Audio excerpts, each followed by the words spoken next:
Welcome back. As a fundamentalist Mormon, having 5 parents and 44 brothers and sisters was the norm for Calvin Wayman.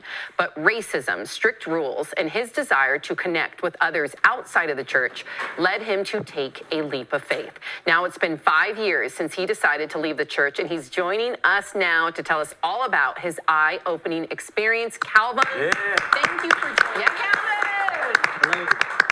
Is that a screen of the fireplace? Yes, totally. That's so cool. 2023. Yeah. Isn't it surreal? Yeah, it's a screen. I'm at this time of year. I just need to feel cozy a little bit, and it's really chilly outside. I love that. All right, with 5 parents and 44 siblings, that's 40 plus 4. Did you have favorites, and can you really name all 44 of your brothers and sisters? Interestingly enough, on the favorite thing, that was kind of frowned upon. We didn't really have favorites. We were taught to, treat everybody completely the same, so there wasn't jealousy and stuff involved. But I mean, as far as naming my siblings, Aaron, Leroy, Pamela. I was going to say, you're going to start it. David, Calvin, that's me. Anna. Yes, I could go down the whole line. Once you have, you see them, you only have like 2 new ones a year or something. It's like a sports team. Like if you really love the sport team, you're gonna know, who the 3rd string quarterback is or something. I love it. You're the 3rd string quarterback of cousins. That's right. Well, first of all, just don't ask me about birthdays. If you ask me about birthdays of all my siblings, that would just be mean. So. well, we appreciate you being here. It's only been 5 years since you left the Fundamentalist Mormon Church. Talk to us, talk to our viewers about what inspired you to leave. Man, listening to my own gut and heart for the first time.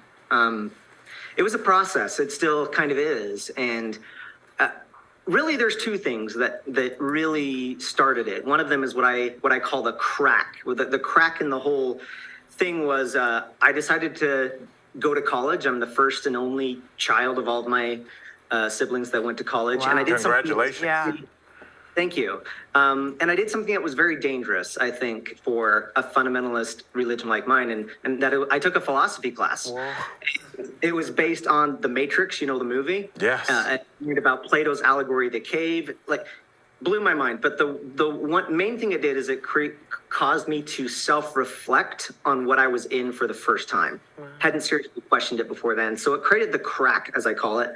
And then the second thing, I quit my day job cold turkey in 2015 because I wanted to work for myself as an entrepreneur and work from my computer. That gave me the freedom to travel. And as I traveled and started meeting other people and other cultures and just really expanding my worldview, I realized the world's a really big place compared to what I was in. There's a whole world out there. And that was those 2 things I'd say is really what kicked it off. Wow. I am just in awe listening to you because I have a few friends who have left the Mormon church and I think they're in outer darkness. The 2 things that resonated with me was the education, going to university, which they were the first to do, and travel. So that's just interesting that is a commonality there. But I want to know, what are some of the extreme religious beliefs or practices that you left behind? Probably the biggest one is exclusivity. That also ultimately led to racism and sexism and that sort of thing. After a while, I started to realize, wait, there's no Black people in my church. How come? And just silly beliefs like you had to be a certain race to hold a church position, and just really being like, that's what I'm taught, but do I feel like that? Like, that doesn't make sense. So that's a big thing. I mean, we could be here for an hour if we're numbering all the different things and all the nuances, but the exclusivity and the racism and the sexism and just things that didn't sit well with me, the more that I lived and the more that I connected with other people on, it was just like, does this fit true to who I am? And the answer was no. How brave.